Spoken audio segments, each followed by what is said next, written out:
विष्णुः गुरुर्देवो महेश्वरः गुरुः साक्षात् परं ब्रह्म तस्मै श्री गुरवे नमः। तस्मै श्री गुरवे नमः। तस्मै श्री गुरवे नमः।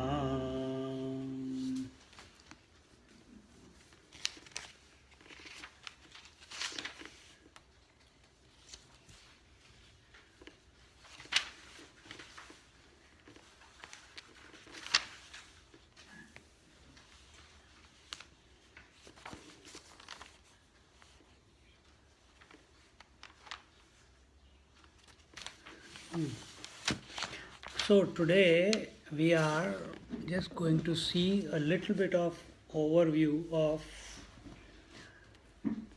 the 7th, 8th and 9th chapter, so we know why we are getting into the 10th chapter. See, in the 6th chapter, the Lord said meditate. Meditate for what purpose? What was the purpose for meditation? To know yourself, to know the divine. That is why meditate. Not to attain anything in this world, not to purify, only for one purpose. Uddharet atmana atmanam natmanam avasadhayet. Raise yourself in yourself, by yourself, to reach the, to be the, not reach, to be the self. So what should be our focus? Then what should be our focus? Find out who we are. If our focus... And then merge into the law. But explain a little bit more when you say to find out who we are. How will you do that? By meditation. But in meditation something has to happen, isn't it? Our understanding of meditation is what? To keep looking at the thoughts, and then we say we get out of the meditation that it is too much to handle, or we take a mantra and we start chanting, isn't it? Yes. So what is meditation? Is that meditation? Purifying the mind is meditation. Taking Om or any other mantra, is that meditation? Meditation can be where you are available for a particular thing, like rather than praying, meditation is where you're not asking for anything, you're making yourself available, free of all thought. To whom? Available to the divine. Okay, at a relative self, what he said, what you say is correct. From a relative point of view, meditation is focusing on something to the exclusion of everything else, isn't it? That leads to Savikalpa Samadhi and Nirvikalpa Samadhi. But what is true meditation? Recognize that self is all Not how will you recognize? By the grace. By the grace it will be revealed. By the grace it will be revealed. So not even recognize. To make yourself Be the self. That is the only recognition. If at all it can be called as recognition. Because I can recognize something else other than me. Isn't it? So even though Lord has given this indication, but then the student is still, give me more clarity, give me more tips. And then the Lord said, okay, I'll give it to you. That's how the 7th chapter began. And in the 7th chapter, the Lord, that this intellect which has become convinced that it must meditate, but it has not reached the conclusion yet. Conclusion of, what is the conclusion that the intellect is searching for in life? Because we all have an intellect. To be happy. Where does it find that happiness on a daily basis? He's looking it outside. In the He's looking sleep, at it outside. deep No, sleep. but where does he, but he never gets it in the outside. In the So deep where sleep. does he get it? Mind. In the mind. Deep sleep. In deep sleep. Every day in deep sleep it becomes happy because it vanishes, it merges itself. Yeah, What do you it's mean not by different. he's happy? We don't recognize anything in the deep sleep. You may not, but when you wake up you say I had a wonderful, because if you don't have a sleep you will not be functional next day. You may be one day you may be functional, but 2 days you don't sleep, see what will happen to you. Who is getting that happiness? The That- self or me? Conscious. That you find out. That you find out. Self and you are your sleep. Self and me are one and the same. We are not talking about the husband, we are not talking about the father, we are not talking about the brother, we are not talking about the son, if that is your consideration of me. We are not talking about the one who says, I am this body, I am this breast, I am this mind, I am this intellect. We are not even talking about that fellow. We are talking about that one who is supporting, who knows that the body is there, the mind is there, the breath is there, the intellect is there, the concepts are there, the ideas are there, the good and the bad thoughts are there, the hunger and thirst is there. The one who knows that the waker, dreamer and deep sleeper come and go. Don't you know that on a daily basis? You know that. If that fellow is there, then he must be other than the waker, dreamer and deep sleeper. He must be other than the body, breath, mind, intellect. He must be other than the father, brother, husband or son. He has to be someone else. So who is this? To get to that point, there are many intellectual challenges that you will come across, which the intellect will throw out because the things have not been sorted out. Whenever you begin a project, always obstacles, challenges come in your life. And when those challenges come, you have to work through them. You have to overcome. You have to have, if you get too stressed out, there will be no solution possible. You have to take a step back. Be cool, be relaxed. You are afraid, your mind is still in a query where will it be successful, will it not be successful? What is it that I can do to make it successful? You are thinking in all this way. But if you keep thinking too much, you will stress out. You will burn yourself out. Then you take a step back and you say, okay, let me see, where am I going wrong? How better I can do this? And you are facing this every day in your job. Same thing, one faces it on the seat of meditation also. In their life journey, every day we are faced with these questions. Every day. And the solution will only come spontaneously when the intellect is convinced. It is very easy in this world that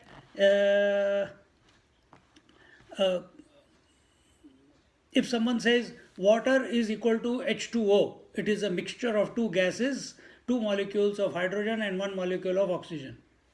You may accept because teacher is saying, but mere theory is not going to satisfy you. Is it? So when we were in school, we had to do the experiment and see how these two gases come together and water vapors are formed. Right? So people go around collecting experiences because knowing America is there is not enough. Knowing Europe is a beautiful medieval, buildings are there, it's not enough. Knowing the gondola on the waterways of Venice, knowing theoretically is not enough. You want to go and experience it yourself. Or you want proof. You want to actually know that it is not a make-believe idea of someone that is being presented to me. It is true. Even if you have not gone there, to become convinced, you need enough data.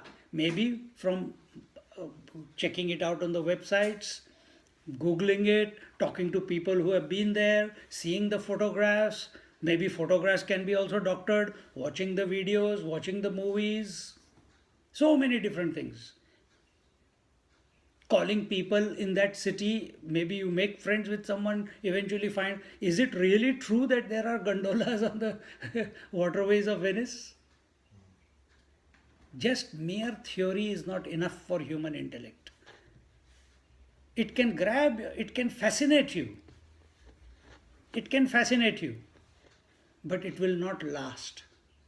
Similarly, when from chapters 2 till chapter 6, Krishna has given so many theories, theory of karma, theory of renunciation, theory of renunciation of karma, and then the yoga of meditation. It is all theory. Arjuna has not done it yet. He is standing in front of him. But he can practice it even while standing in front of him, because it's a disposition that is required. But to bring that about, he is not convinced yet, because there are still many unanswered questions in his mind and intellect. There are many loose ends.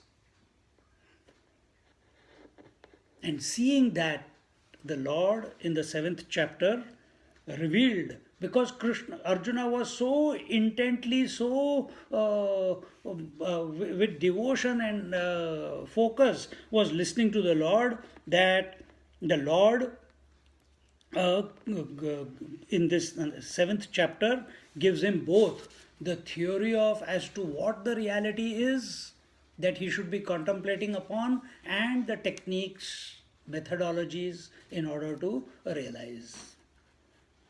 And in this way, it's called Jnana Vijnana Yoga. Jnana Vijnana means what? Jnana means the reality, the truth. What is Vijnana? So you can see word Jnana, in front of it V is added, and then the Vijnana. Vijnana means the science of its application in life. The knowledge, what is knowledge? Knowledge not at the intellectual level, the knowledge which is the truth. And how do you apply it in your life? How do you apply who you are essentially in your life? That is Jnana Vijnana Yoga. See? And towards this, in the first verse, the Maya Sakta Manapartha Yogam Yunjana Madashraya Asanchayam Samagram Mam Yatha Jnasyasi Tachrunu. In meditation, an unprepared intellect is always looking for some support. And always looking. In daily life, you are always looking for some support. In your friendship, you are looking for some support. In family, you are looking for some support. In car, you will not drive the car without holding the steering wheel. You are looking for the support. When you are driving the car, you are looking for support. The two white lines on both sides of your car. Everywhere you are looking for support. And why we are looking for support? Because we are not convinced.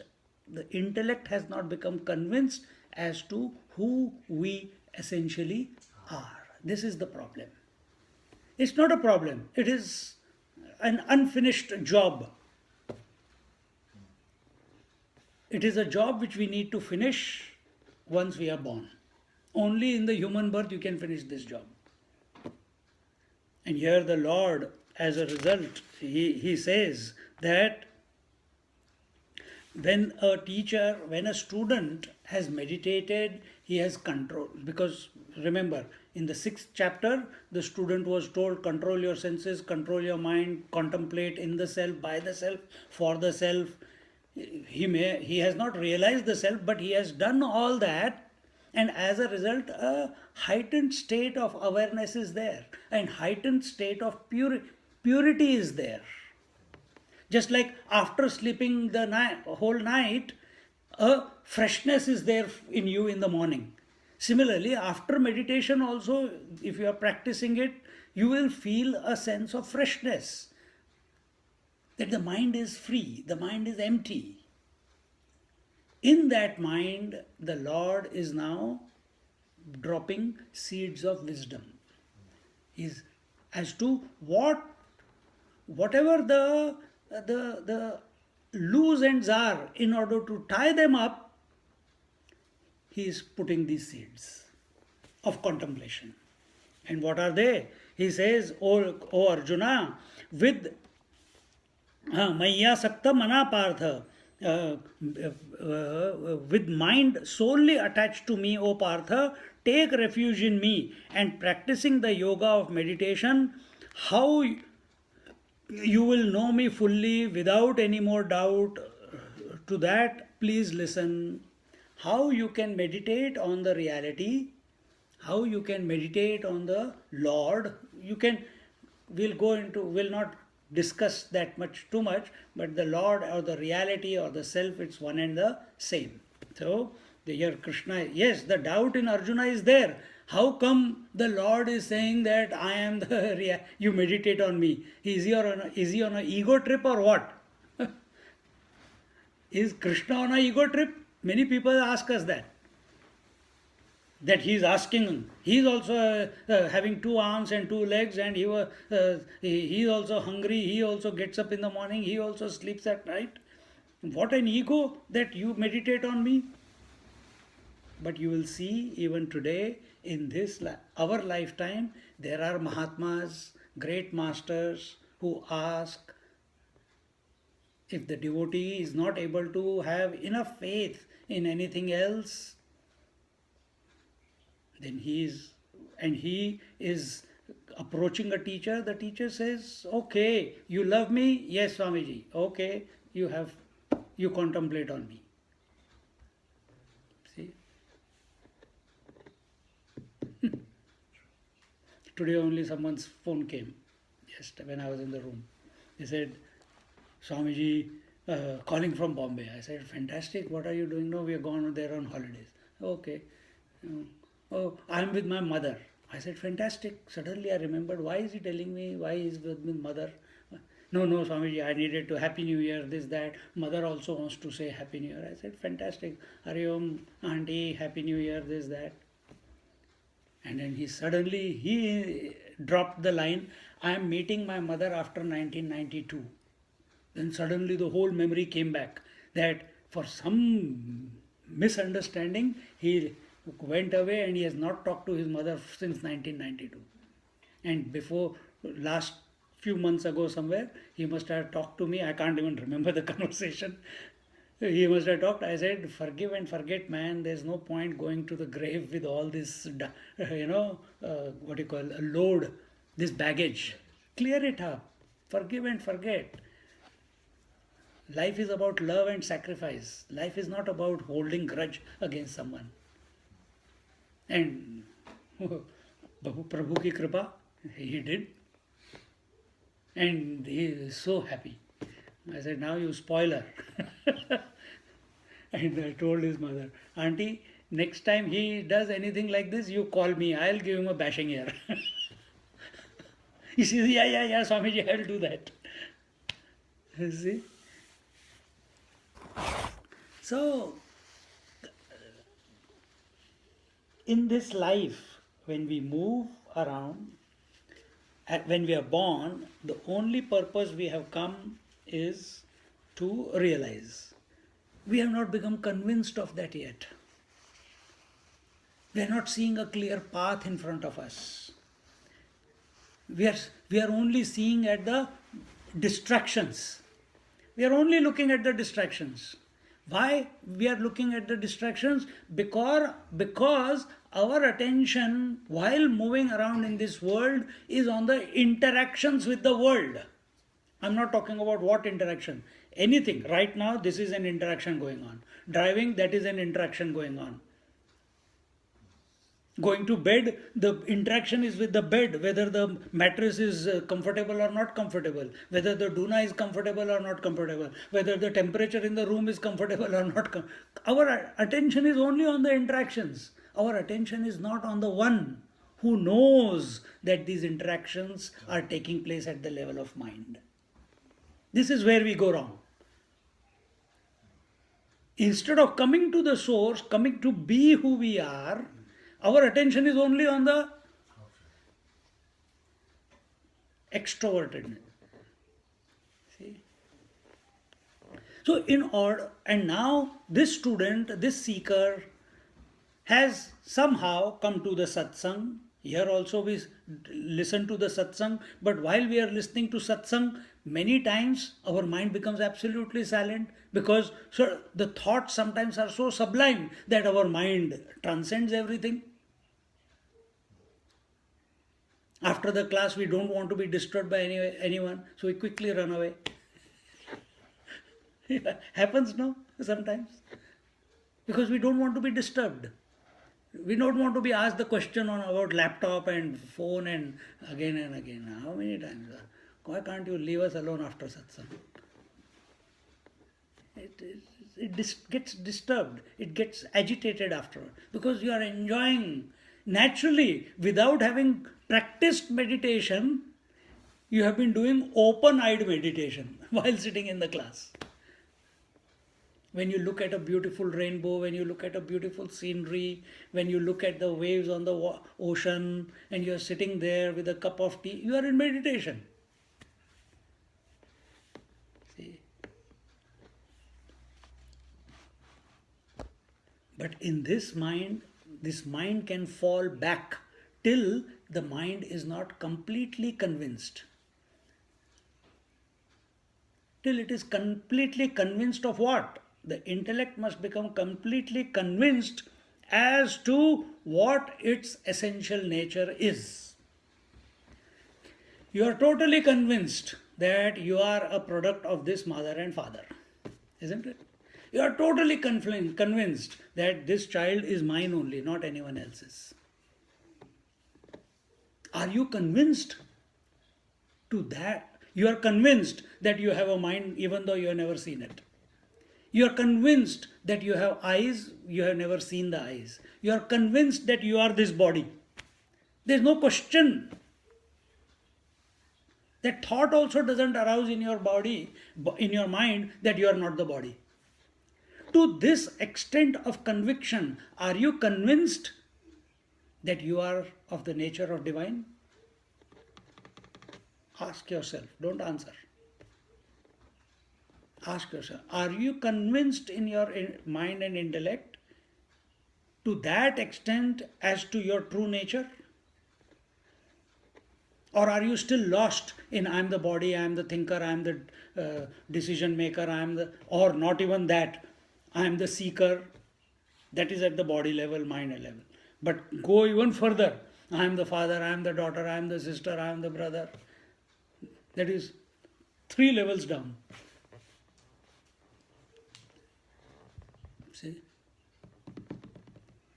To convince this mind so that no more doubts ever come into the mind of the seeker, this 7th chapter begins. Until and unless the intellect does not get exposed to the truth, to the Lord, to the divinity, till then it will not get convinced. See,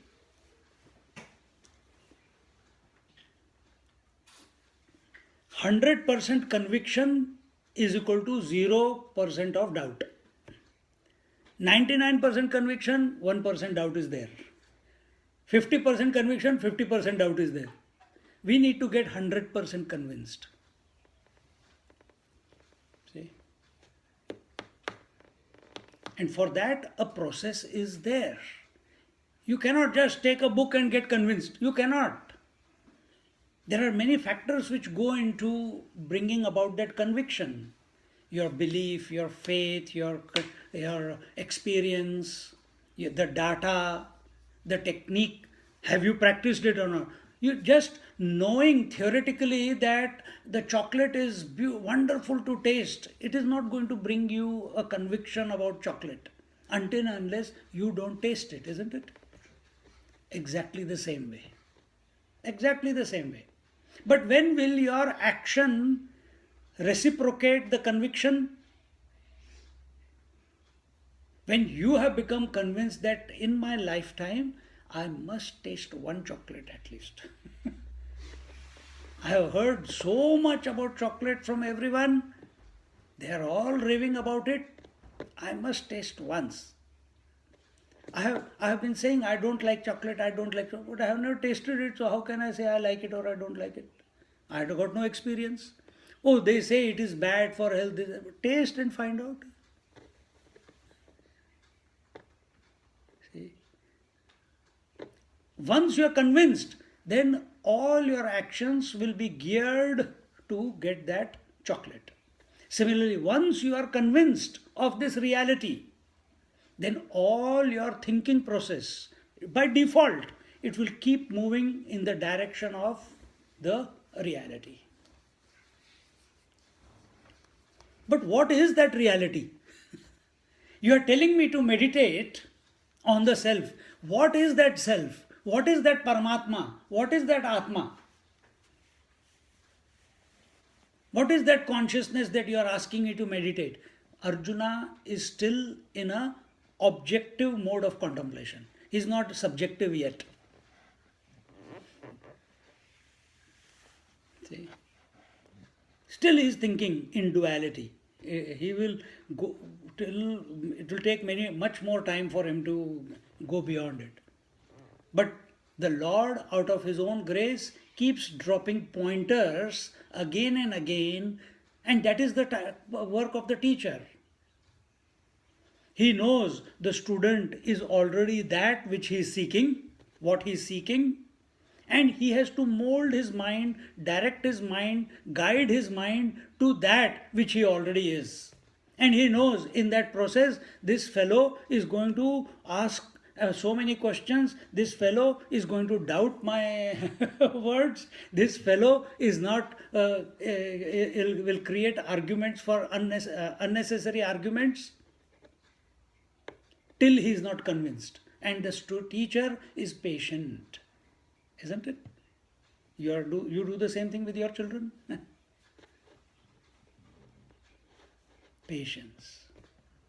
So here the Lord says, if you want to attain that reality, the first thing you do is take my support. Offer your mind to me. Offer your mind to me. Maya manasakta. Now, what is that? Maya, Maya sakta manah partha yogam yunjan madashraya.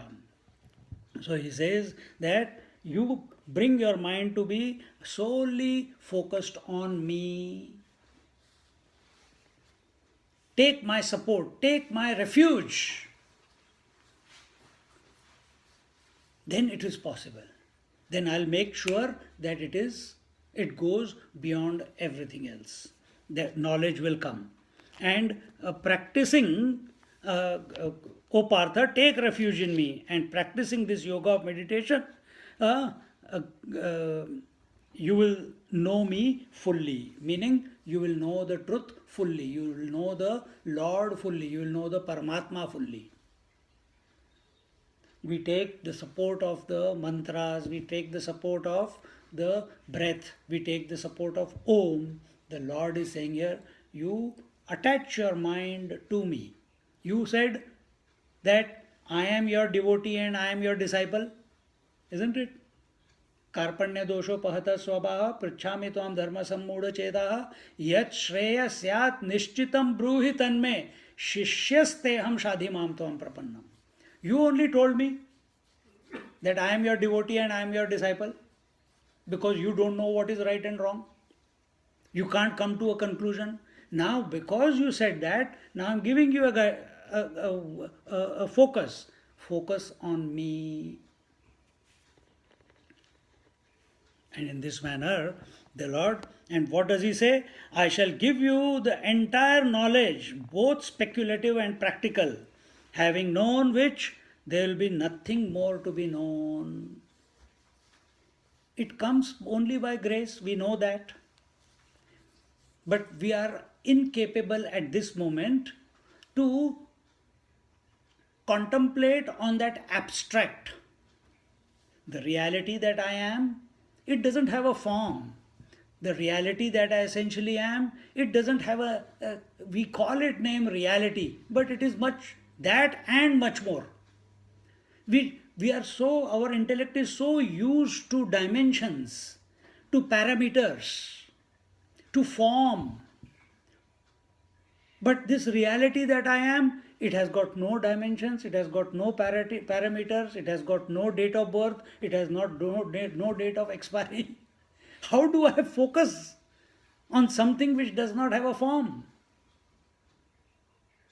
On something which is beyond the name? Means it is beyond the thinking process. How do I focus on something like that? Have you ever seen sleep? I'm coming back to comparing the two. Have you ever seen sleep? No. Yet you contemplate on sleep, you desire sleep, you want to surrender to sleep, you want to be sucked in by sleep. You have never known what sleep is. Only when you wake up you know, Arey, I was in a gaga land. There were no thoughts. Isn't it? But while in sleep we don't know that.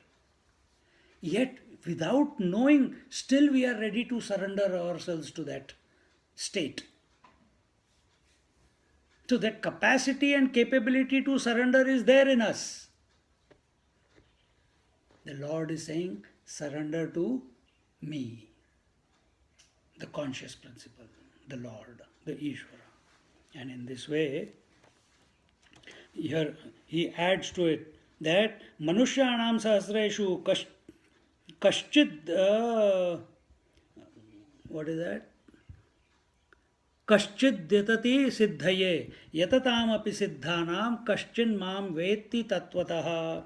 That among thousands of men, one perhaps strives for perfection, and among those who strive, one perhaps knows me in my pure essence. Many people you can see around the world. India has become the locus where, or loci for all the people of the world. Go to Tiruvannamalai, they seek so many masters, they meditate. And all over the world there are so many different places. But more so in India, we don't know why. Even in Australia there are so many satsangs going on, so many masters coming here. People, this is one class, there must be Bible class, there must be another. So many classes are going on. People are meditating. They go to Vipassana course, they go for meditation courses. Everyone is seeking. But among these thousands of people and millions of people who are seeking, only a handful of them will ever come to know. Because it's a razor's edge path. You can burn yourself, you can cut yourself. Until objectification is not given away. Until the mind and intellect don't blossom with fullness, without any doubt. Till then, it will not happen. Realization has to happen. And the Lord is saying here that I will give you such are very rare people. The fact that we are coming to study the scriptures itself is rare. But those who come to know, those who pursue it, they are rare, and those who come to know it are even rarer. And in this way, the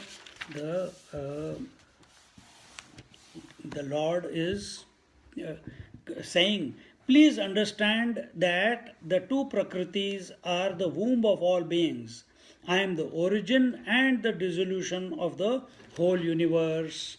Beyond me, O Dhananjaya, O Arjuna, there is nothing. All this is strung in me or on me as a row of pearls upon a thread. So this is a Manigana Iva. This verse that is very, very famous verse is being told here.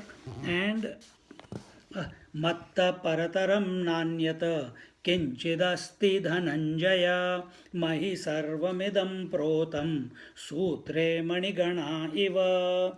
The Lord is saying that the whole universe with all its various names and forms, they cannot be outside of the reality. They cannot be outside of the consciousness. Then where are they? They are strung in the consciousness. How they are strung in the consciousness? Just like gold beads are strung in a chain made of gold. So the bead is also gold and the chain is also gold. Gold is the reality. Chain is not the reality. Beads are not the reality. So similarly, the entire creation is strung in me, the Lord is saying, like the pearls or the beads. And in having told that, he indicates the supreme through the next verse. He says, I am the, just to, because he's creating an environment for the mind of Arjuna, he says, I am the sipidity in the water, I am the heat in the sun, I am the radiance in the moon, I am the Om in all the Vedas, I am the sound in space, I am the manhood in men. And in this way, he is indicating as to how he is present in the various aspects of the universe. Naturally, anyone who says, if someone is standing in front of you and says, I am the wetness in the water, I am the heat in the sun, I am the brilliance in the moon, I am the manhood in man, and you are telling, Abhay, come down from your high horse. What do you think you are talking about? A common man would respond that way. You'll get up and walk out because I think I came to a wrong place. But understand, we are in the 7th chapter. Lot of preparation has taken place in order for 7th chapter to begin. So we are not talking to a absolutely raw mind. We are not talking to a raw mind. We are talking to a mind who has practiced karma yoga, who has practiced, given up. He has renounced everything in life. He has understood the meaning of renunciation. And as a result of renunciation, and why he has renounced? Because he understood that this whole world is a game of, is a play of opposite, and it's going on and it's got nothing to do with me. Then what should I do? Then the 6th chapter began where he was told, okay, you meditate then. What should I meditate upon? There is nothing here. Mind is empty. No. You will go to sleep otherwise. We must continue meditation. There it was told, meditate on Om. What will Om do? It will keep purifying the subtler, mind, the subconscious mind. It will keep purifying. First the gross, then the subtle. It will keep purifying. But as the mind keeps purifying, your capacity to gain knowledge, your capacity to hold knowledge, your capacity to receive knowledge also increases. The mind which is already full, Buddhist saying is, Zen saying is there, that in a full cup, no more tea can be poured. So if you are already full of thoughts and confusion, no new knowledge can go. You will not, even though it is plentifully available, you will not be able to receive it. But when the mind is empty, a new faculty gets developed in such a mind to appreciate when subtle thoughts are presented, divine thoughts are presented, intellectual, contemplative, logical thoughts are presented, then because of that empty mind, because of that there is no stress, there is no agitation, there is no argument within your mind, because of the slower thought flow, a new faculty.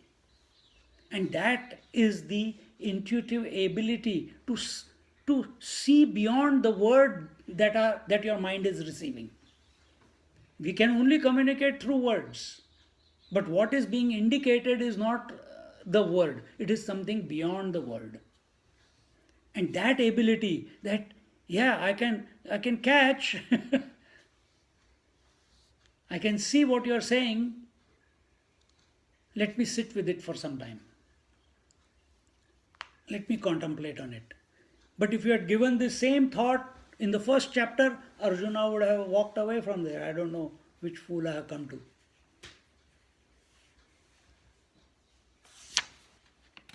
So, he says, I am the Om in all the Vedas, the sound in space, the manhood in man. And in this way, the Lord says, I am the fragrance in the earth, I am the heat in the fire, the life I am in all beings, and in ascetics, austerity am I. So every thing, every being in this creation has a specificity, has some specific, is unique. Unique, water is unique because of its wetness, isn't it? Ascetic is unique because of his ability to do tapasya, to do penance. The sun is unique because it has heat and light. Vedas are unique because without any, without any ambiguity, they indicate you the truth. And what is that which is indicating you the truth? All words, they tell you one thing. Contemplate on Om, chant Om, meditate on Om, and the Om will deliver you at the footsteps or the doorsteps of the reality. Here the Lord is saying, I am beyond the Vedas. He says, I am the Om. I am the potential. I am the Shakti. The essence of the entire Vedas is what? Om. If today all the texts of Vedas get vanished, Om remains, all the Vedas can come back. And the Lord is saying, I am that Om. It's a great statement to make. But one must be able to, you and me cannot make that statement. If we make it right now, it will be only an intellectual appreciation because we have understood, yeah, I am not other than that. But it is not our direct experience yet. Why? Because the importance to the world is still paramount in our mind. We are convinced that the world is true. We are convinced that the body is true. We are convinced that the mind is true. Am I losing a plot here? If I meditate and I think about the Lord, then I will realize that I am not the mind and this world is not real. Then what's the purpose of life? Then this question will not arise in your mind. This question will arise only as long as you are in the world. Once you realize, once you become a devotee, does this question arise? All about the responsibilities, who is dead, who is living, who is in pain, who has diabetes, who has this, how much money you have to earn, how many loans you have to pay. Do you think about all these things when you are sleeping? Zero. So you know how to live 8-9 hours in a day without thinking of anything. You know, imagine living like that 24 hours a day and being available, being awake. It will be fantastic. And yet everything will take place in life as it's supposed to. This assurance the Lord is giving. Come to know yourself, Arjuna. I am the strength in the strong, devoid of desire and attachment. I am desire unopposed to dharma in all beings. So I am the desire unopposed to dharma. So as long as you have a desire which is righteous, the Lord will support. And what is the righteous most desire? To come to know yourself. But to do the benefit of the society, to do charity, to do tapasya, to do yoga, to do pranayama, to come up with a project by which so many beings on this planet can be benefited, these are all. And if you have a vision and you focus, you put attention, you put your, resources towards it, Lord will help. He will help. But you should be ready to pay the cost, ready to pay the price. You should be ready to pay the price. And in this way, the Lord now is indicating his relationship to the world. He says, Ye chaiva satvika bhava raja rajasastamasaschaye matta eveti tan vidhi na tvaham teshu te mayi. He says, and whatever modes there are pertaining to sattva, rajas or tamas, know them all to proceed from me alone, yet I am not in them, they are in me.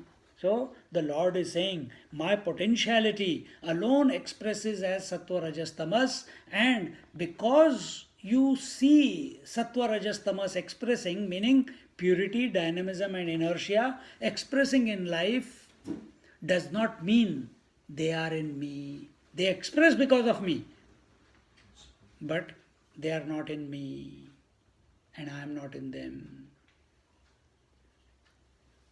See? This you apply subjectively also. That where is sattva, rajas, tamas? Where is the experience of purity, dynamism and inertia? Where is it? In the mind, right?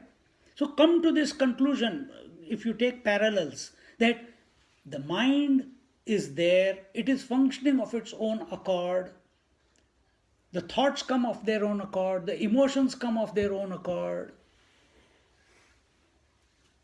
the waking comes of its own accord, the dream comes of its own accord, the deep sleep comes of its own accord on a daily basis. They are only because I am a living being. I am not in them, they continue. I am independent of them. Just like the Lord is taking the position at the totality level, you also take that position and come to realize this is one of the most important breakthroughs in life. The day you come to know, come to experience, come to realize that you are not the mind.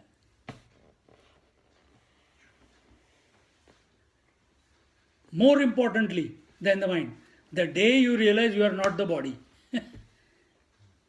The day it clicks that you are not the body, something will shift inside of you. Then, bloody, who am I? It will not leave you. And the more you think about who am I, to that extent, the mind will dissolve itself. The fact that we find ourselves still caught up is because the body identification is not gone yet. And if you find you don't want to, you cannot knowingly give a body identification. It has to happen.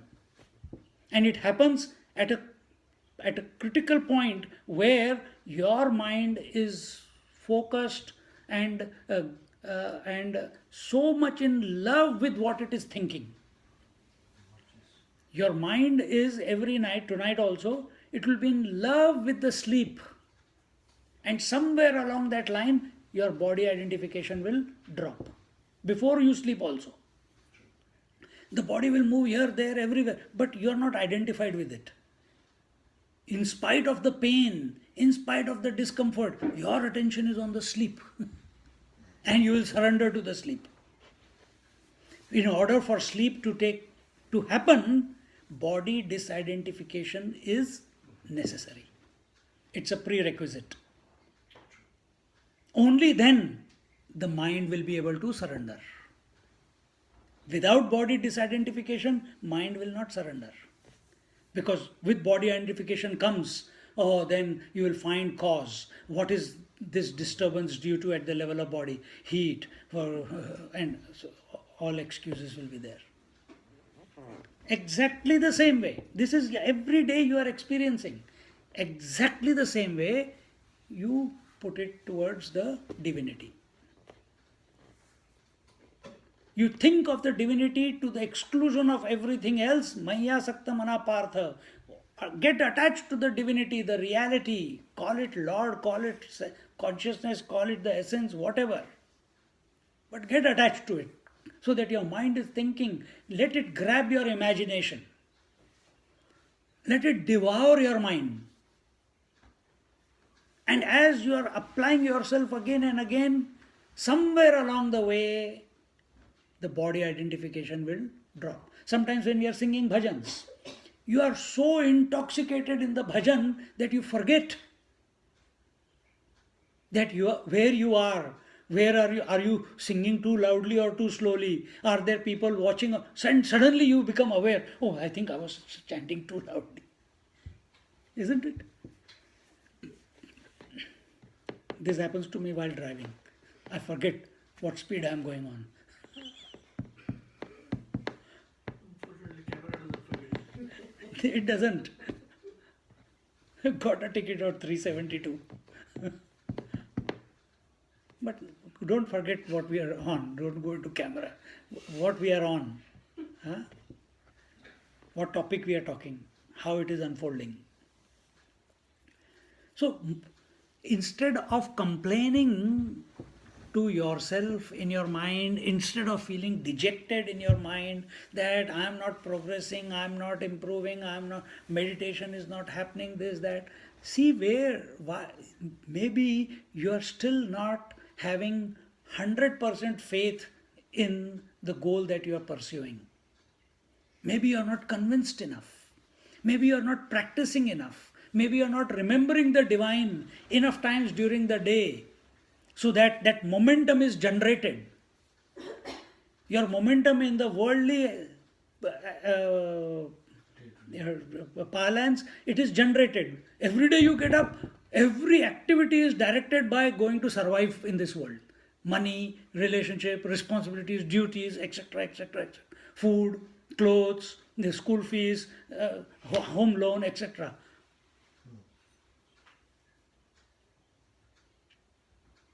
And no, we are not saying drop that. But while doing that, is your attention on the divine? That will go on anyway. Let every activity in your daily life be dictated by the thought of the divine. So the Lord is saying here that there are people in the world who do not know me because they are deluded by the by the potency of sattva, rajas, tamas, the purity, the dynamism and the inertia. And this cycle is going on at a larger scale. What is purity, inertia and dynamism? Waker, dreamer and deep sleeper. Why waker is there? Because the waking world is there. Why dreamer is there? Because the dream world is there. Why the deep sleeper is there? Because no world is there. And do you create them? They come by themselves, they go by themselves. And unnecessarily you get miserable. Because we are attached to them. The Lord is saying, get attached to me. And those people who are attached to waker, dreamer and deep sleeper, or even fall down, they are attached to the world, they are attached to the purity in the world, that I must do charity, I must do this, I must do that, or dynamism, I need to do such big projects, or do that, or do this. Such people, Lord says, can never come to know me. As long as your mind is under the clutches of sattva, rajas, tamas, as long as the mind is thinking about purity, oh, I am not pure enough to know the truth, you cannot come to know the truth. Yet, activity, till you don't know the truth, you have to work towards purifying the mind. And we are not saying focus. Not every day when you go to the gym, oh, I did 5 push-ups, I did this, I did that, and next day, oh, I'm going to do 10 push-ups and 10 punches, exercise. You're not keeping a data. Because keeping that data is increasing your body consciousness. Here, you are just falling in love with the divine thing, that's all. And purity will automatically come about. And with that purity will come uh, uh, the ability to transcend. So here the Lord is saying, those who are under the clutches of these three potencies, they can never come to me. Why? Because I am the master of these three potencies. I am the master of Sattva, Rajas, Tamas. The Sattva, Rajas, Tamas, they express because of me, but I am not because of them. They, from the worldly point of view, Sattva, Rajas, Tamas means the world. From worldly point of view, we say we are in the Lord. We can understand this. We say the waves are in the water. But ask the water, he says, what is wave? I don't know. I am, only I am. So similarly, the Lord says, I only am. Because Lord only knows himself. He does not know the variety of the universe. Even though he is functioning, he is seen to be there. This thing cannot, it's a conundrum. It has to work itself out. It will become self-evident. It cannot be logically worked out this way or that way. We can give you one example from this angle, one example from this angle, one example from that angle. But no example will be a complete answer in itself. This Sattva, Rajas, Tamas is like the one or two examples I'll give you how it is. It is like the mirage. It seems to be there, but you cannot drink the waters. Similarly, the world, which is born out of purity, dynamism and inertia, it seems to be there, but no interaction with it, no possession of it, no amount of thinking about it can ever satisfy you. Second example, it is the whole world of Sattva, Rajas, Tamas has come out of its source. How it has come out of its source? Like out of the spider web has come out. But the spider never gets caught in his own web. And what is our story?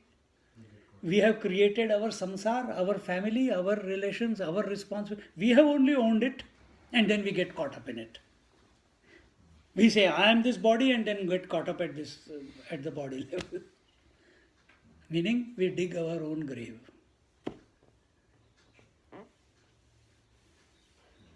So we need it. It necessitates a different way of looking at everything. But for that, our mind must be available.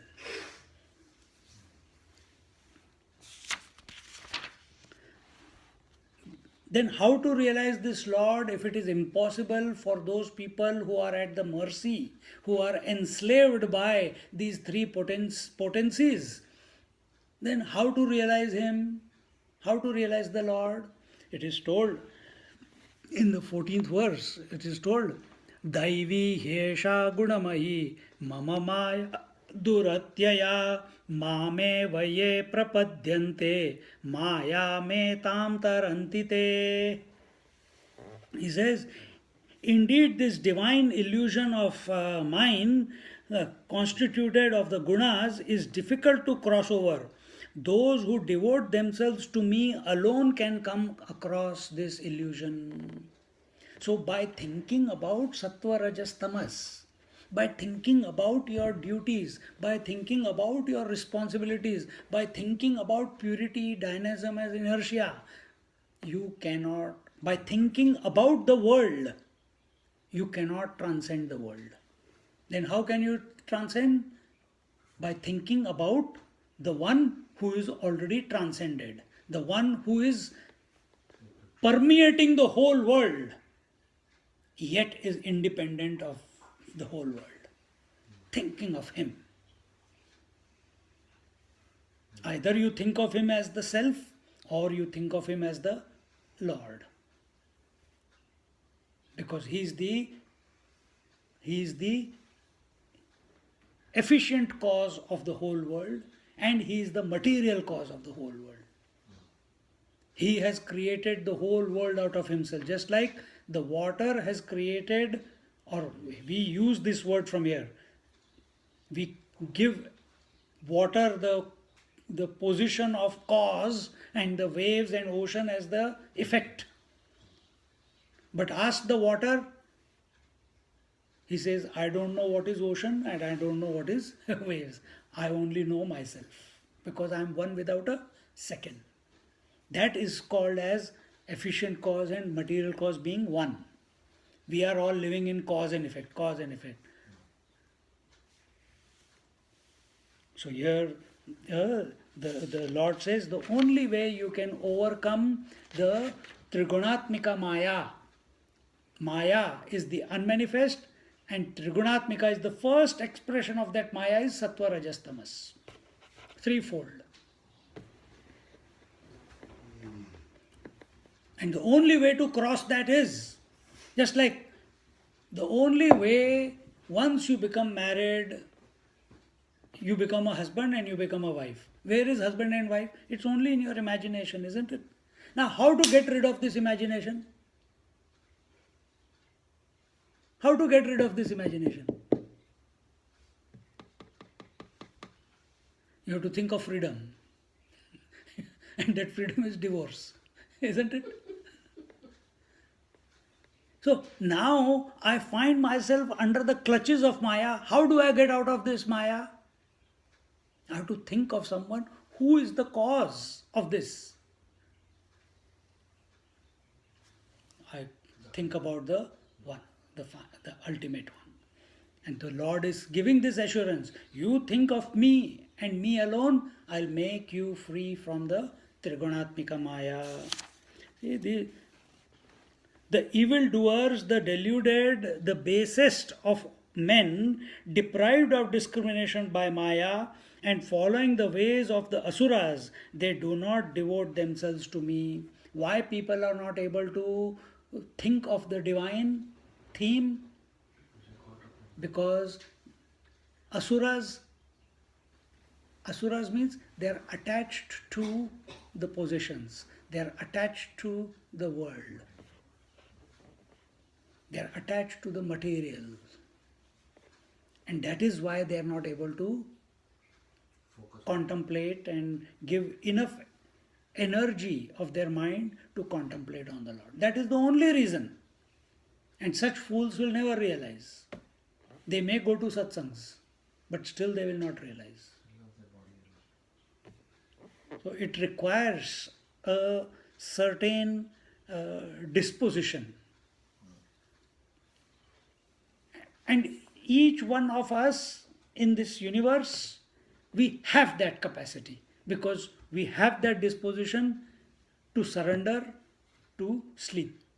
So why is it so difficult to surrender to Lord? Why is it so difficult? Because in the awakening stage, No, you just work it out. Where you are going wrong in that process. What is the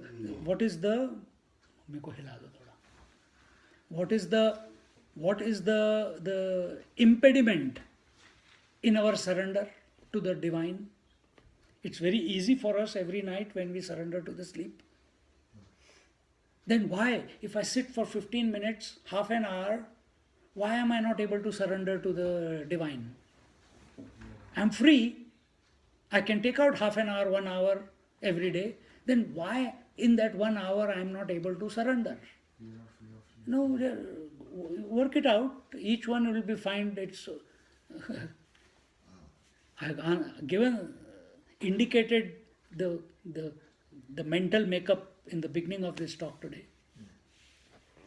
So in this way, the Lord is saying those evildoers, meaning evil are those people who are materialist in their attitude. They are seeking happiness through possession, happiness through control. And that can never happen. They are the evil ones. And it will be very difficult for them to even think of the Lord. Swami, is it fair to say we cannot sleep, we can create the environment to go to sleep? So the same thing, we can only create the environment for His grace. To flow. Even though that grace is always flowing. Empty mind is possible all the time.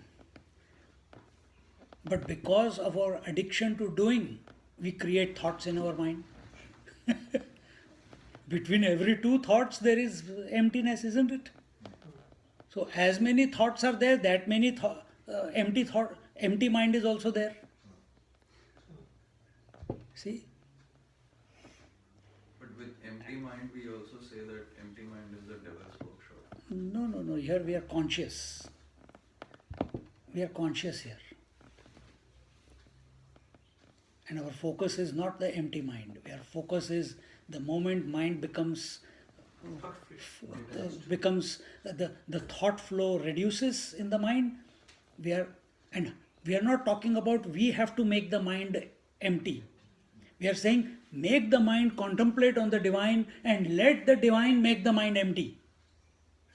We are not saying that we have to make. If you make the mind empty, it will be a devil's workshop because it is the individual who is putting efforts to make it empty and he doesn't know afterwards where to focus. And you come out of that forced emptiness of the mind. The moment you come out, whatever is the first thought, the mind will all the energy of the mind will go to that thought. And if it is anger, you have never known anger like that. If it is love, you have never known love like that. If it is food, you will eat like you have never eaten before. It depends upon how much energy is generated in that empty mind. See? So we are not talking yoga, pranayama, focusing the mind. These are all artificial methods of emptying the mind. And they can act as just like we jump start a car. So they have their place. Till in that empty space that you have created in your mind, suddenly one day you realize after falling down many times that maybe I need some other source by which I can bring about this empty mind. This jump starting business is I've done enough. It's not bringing a lasting solution. It's not bringing a lasting solution.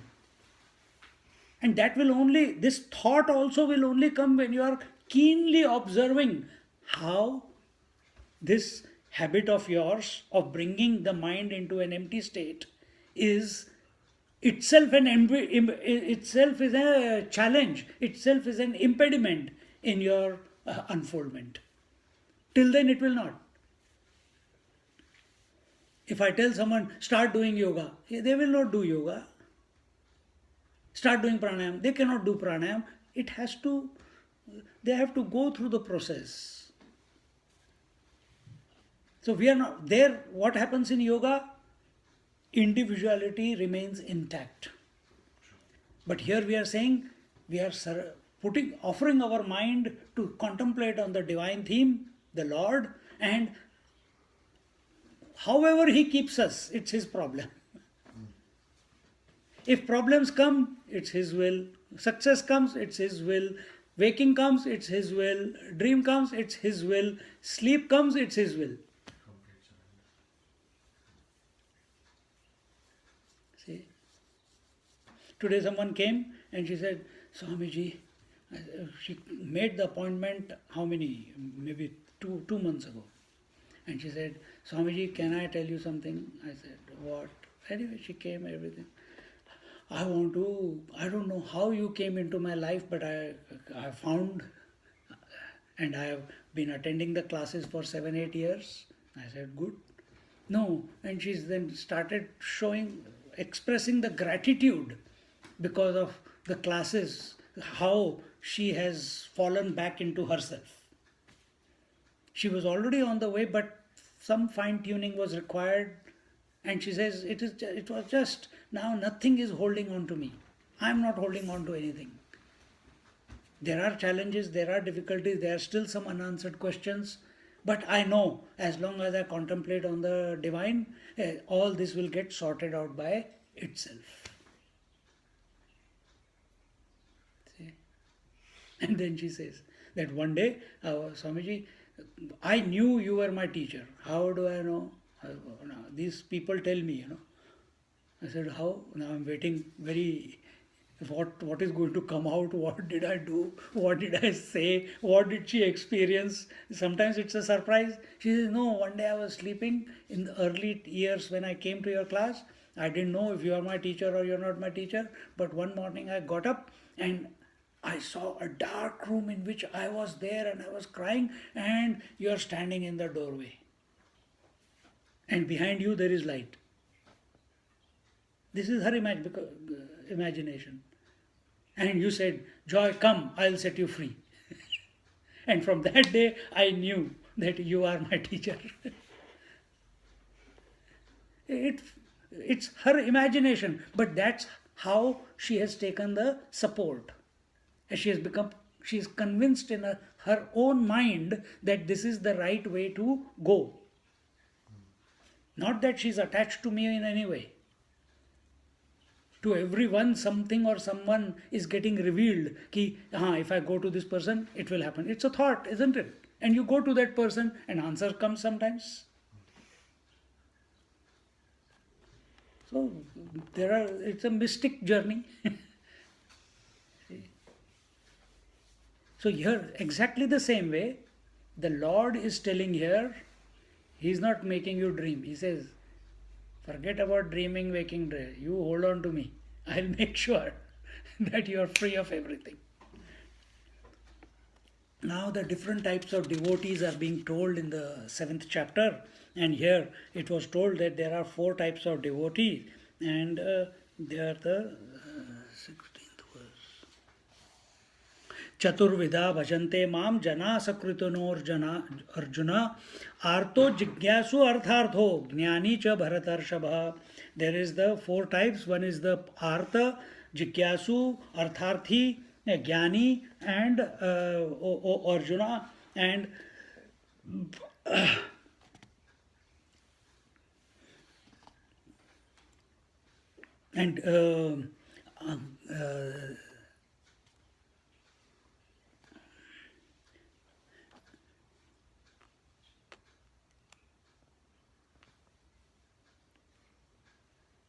And who are these 3 type of people? These are 4 type of people. They are the artha, they are the dissatisfied people in life. Jigyasu are the seekers. Artharthi are who are addicted to the wealth.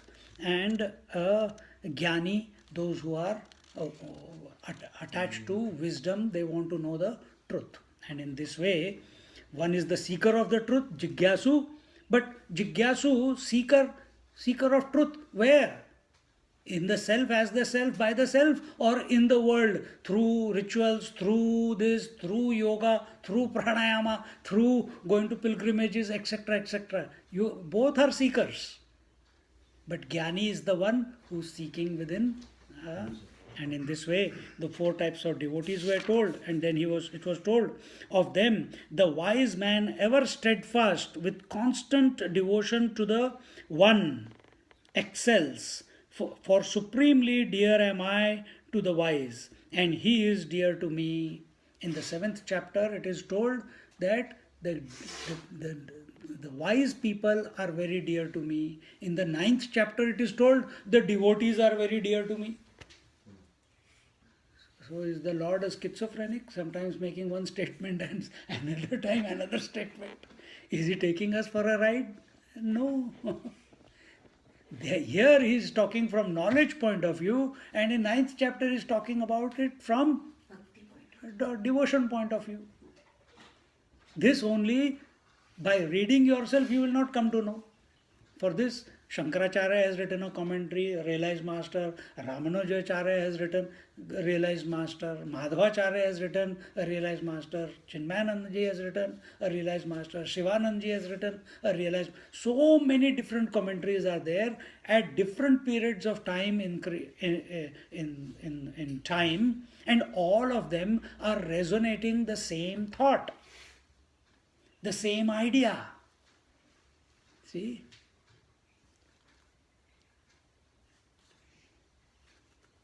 Yes, reality can be known only by yourself. But make yourself ready so that you become available to yourself. And that is possible only through contemplating on the self, even though you don't know that it is there. Even though you don't know that it is there in a particular form or in a particular shape or in a particular, it's not an idea, it's not a conviction, it is not a form, it is not having a parameter, it is not having any conditioning, it is not having any limitation, it is beyond your imagination, it is beyond your intellectual acumen, it is beyond thoughts, meaning it is beyond your intellect. Yet you think about it. Yet you contemplate on it. Why? Because so many people have done that and realized it. It is possible.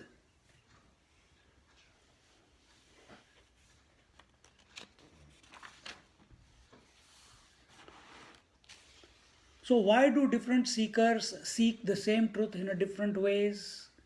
Artha, Jigyasu, Artharthi and Jnani. So here it is told, Bahunam Janmanam Ante Jnana Vanya 19th Bahunam Janmanam Ante Jnanavan Mam Prapadyate Vasudeva Sarvamiti Samahatma Sudurlabha. So he says, at the end of many births, an intelligent man takes refuge in me, realizing that all this is Vasudeva, the inner self.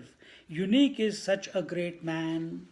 And we see such great men, the Satya Sai Baba, at the age of 14-15, he started contemplating and he left everything.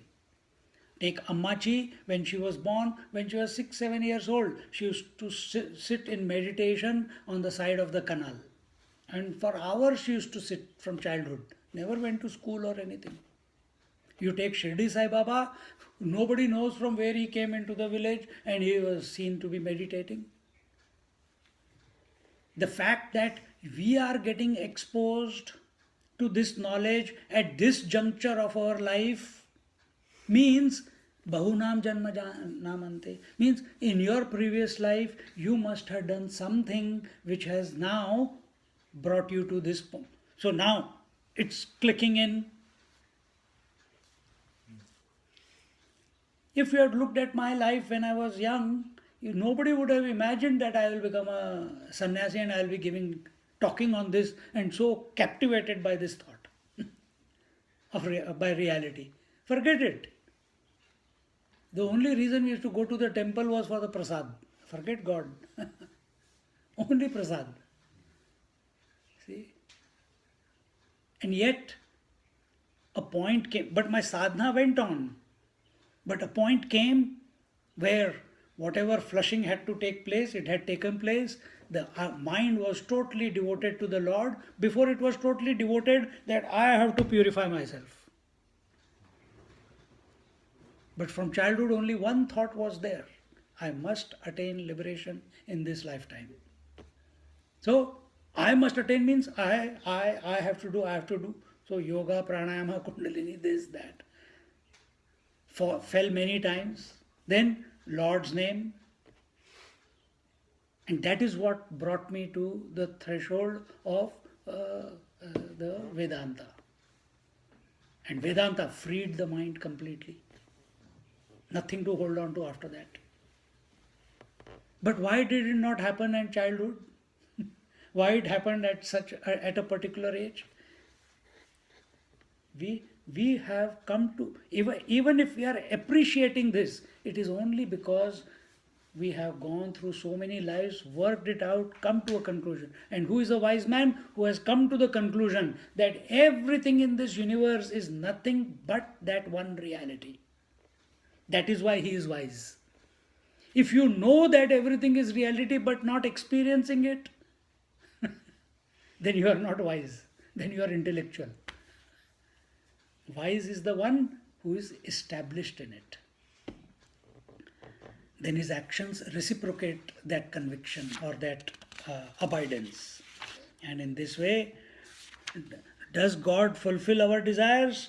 whatever form a devotee seeks to worship with faith, that faith of his I make firm in him. Meaning, if you contemplate on Shiva, you will go to Shivalok. If you contemplate on Jesus, you will go to heaven. If you contemplate on Indra, you will go to the Indian heaven. If you contemplate on Islam and you go on the terrorists, you will go to the Islamic heaven.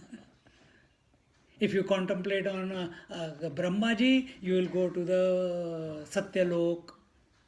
So wherever, whatever if you create an idea of divinity, and you see in this world, many people are praying to so many, some prays to the cross, some pray to Jesus, some pray to Mother Mary. See? Some pray only to the face of the Christ. Some pray only to the feet of the Lord. Some pray to the different forms of deities. So whatever your form that you are attached to, the Lord says, I fulfill your desire. So choose wisely. Choose wisely what you convince your mind with as to the divinity. And in this way, reinforced with that faith, he engages in its worship and from it gains his desires. Indeed, they are all dispensed by me. And majority of the people, why they are doing prayers to the Lord? So that my child can pass year 12 with good marks, that my child should get married, that I should get a lottery, that I should be free of disease, that there is always some hook when you go to a temple or a church. It's never for the sake of the Lord. It's always something that we want out of Him. Because our rule is, Lord, you are so much power and no desires, and I have no powers and all desires. We sign a MOU with each other. Your power and my desires. So, Satyanarayan Puja, home, housewarming ceremony, purification of the home, as if he is not everywhere. It's a contract that you are creating. The fruit gained by these men of little understanding is limited. The worshippers of the Devas go to the Devas. My devotees reach me alone. So if you contemplate and meditate upon Indra, the sun god, the moon god, the water god, the Ashwini Kumars, and the various deities, you will go to their abodes. But the one who contemplates and meditates upon the infinite being, which is formless and attributeless, then the Lord says, you will come to me. And how do you do that? It was told before, through Om. I am Om in the Vedas. And in this way, and the foolish people, the unintelligent people, the stupid people, they cannot recognize me because I am transcendental in nature and I am not available for all, as I am enshrouded by Yoga Maya. Until unless you are not prepared, you cannot come to know the Lord. Until unless your intellect has not unfolded itself, you cannot understand what E is equal to mc square is.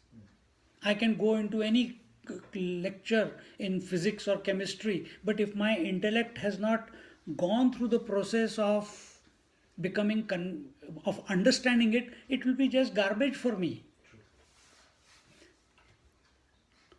If a person is living in this world is only about survival, where my next meal is going to come, you say, come, I tell you, there is abundance in life. Hey, get out. He'll give you a thrashing and throw you out of his house. Because he is into survival. No. I'll tell you what Newton said, that every action has an equal and opposite reaction. He'll give you again another thrashing and send you away. He is not available. A small child is not available to the studies of university. His intellect needs to blossom. And how does this intellectual blossoming take place? Not by your efforts.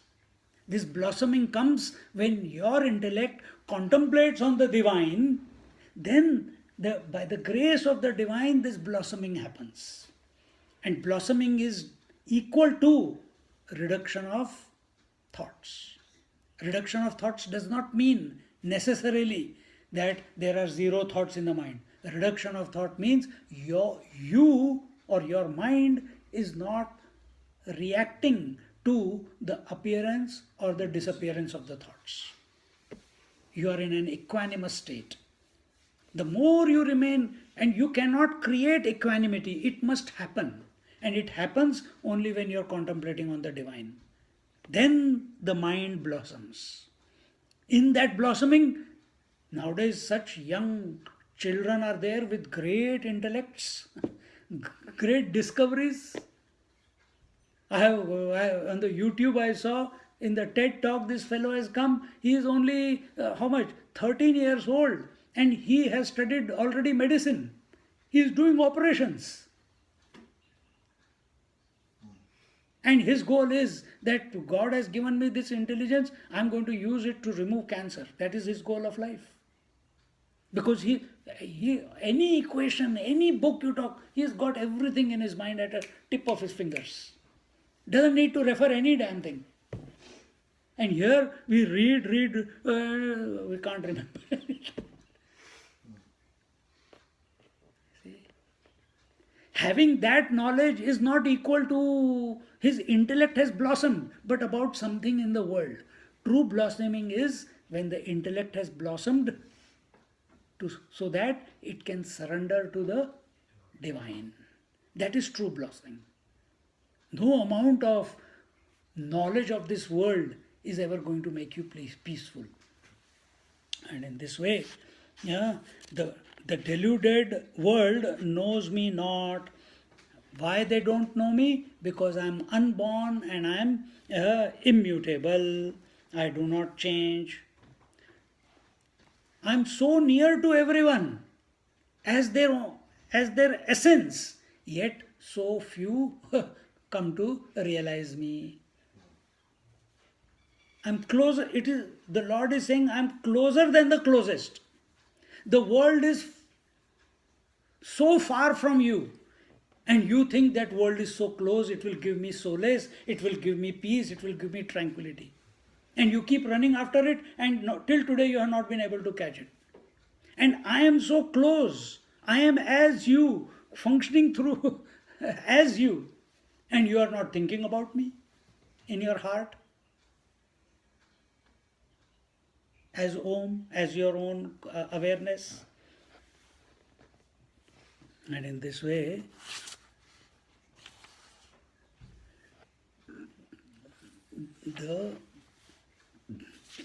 so the Lord says here in the 28th verse, that those men of virtuous actions whose sins have come to an end, they, freed from the delusion of the pairs of opposites, come to worship me with firm resolve. The reason we do not realize the truth or are able to contemplate on the truth is because we are caught up in the world of likes and dislikes or the pairs of opposite. Everything. If this water is given, if it is cold, I told you give me warm water all the time, why have you given me cold water? Immediately there is because our attention, this whole world is a phenomena of opposites, and our attention is on these opposites. The Lord is saying, think of the one, don't think of the opposites. If you think of the opposites, you are creating a web and getting caught up in it. You think of the one, you will become free of the trap that the world is. So, what is the opposite? Birth and death are opposite. That I can do something in this life and achieve, that is opposite. You are not the doer, yet you are believing you are the doer. And in this way, only those people, so one must continue putting efforts. What is the effort? Think of the divine. remember the divine. Have a disposition towards the divine in and through all your activities. Whatever you do out there, or at the yoga level, or at the pranayam level, or at the emotional level, or at the thought level, or at the conviction level, don't take ownership. Offer it at the feet of the divine. Make him as the continuous thread in and through, and see his hand playing everywhere. The Lord is saying only such people with firm resolve can come to realize me. Taking refuge in me, those who strive for freedom and from old age and death, they come to know Brahman, the Supreme Self, the inner self, and all actions too. Very, very important thought. Taking refuge in me, those who strive for freedom. And freedom from what? Freedom from old age and death. They come to know Brahman. Not freedom from relatives, freedom from children, freedom from society. No. You want to conquer death while living. And that is possible when the thought of death is looming, because nobody knows when the death is going to come. And you know that possibility is there. Next moment it is possible. Just now someone told me 2 days ago, Swamiji, can you give me Swami Anubhavanji's number? I said, yes, I can. What happened? No, my sister's husband passed away. How old was he? This fellow said, he was same age as you are. So, my age. I said, oh my God, my age. Suddenly, a reminder, hey, don't waste your time in the world. Focus on the reality. You can pop off in the next moment. Everything was going fine in his life. One moment to the next, heart attack and gone. No disease, no problem. From one moment to the next, 5 minutes later. And here we think we've got a long life ahead of us. We are going to do this, we are going to do that, we are going to achieve this, we are going to achieve that. No, we don't know how long we are going to live. When you catch this, that the death is looming any moment, then your urge to realize the divine will become intense. It will not be one day I will realize. Then it will become now or never, but with a cool mind, not with stress. So, with that verse, the chapter concludes. It says, Sadhi bhutat dhidaivam mam sadhi yajñam cha ye viduhu prayana kale picha mam te vidur yukta chetasaha. And before, jara marana mokshaya mama shritya yatantiye te brahma tadvidu krutsnam adhyatmam karma chakhilam. Jara marana mokshaya. When you seek freedom from old age and death, because it is coming to everyone. Even if you feel you have been always healthy throughout your life, old age, death and disease is coming. When it will catch you, you don't know.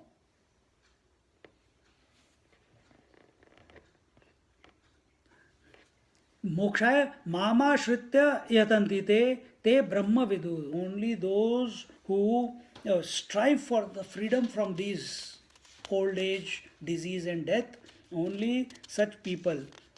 Because once you realize that it can come any moment, an intelligent person is he who does not want to wait for and experience disease, old age and death. He does the market research. Achha, everyone is going through that. It can come to me also anytime. Oh, this fellow has died at 53. I can also go away, pop off next moment. Let me utilize what I have at this moment. I don't know when I will go away. This is market research. This is intelligent person. So let me put all my energies to focus on the divine.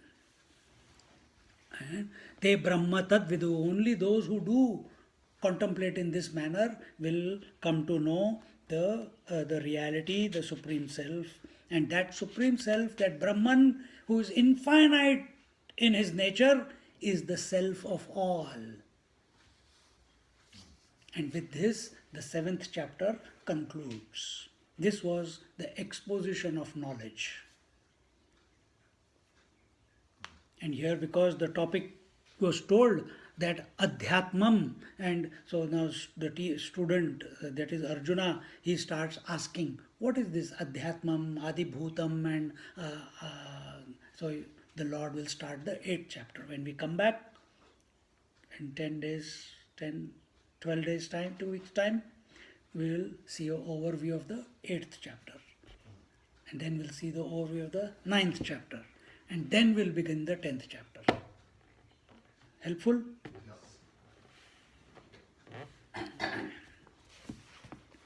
Om Purnamada Purnamidam Purnat Purnamudachyate Purnasya Purnamadaya Purnamevavashishyate.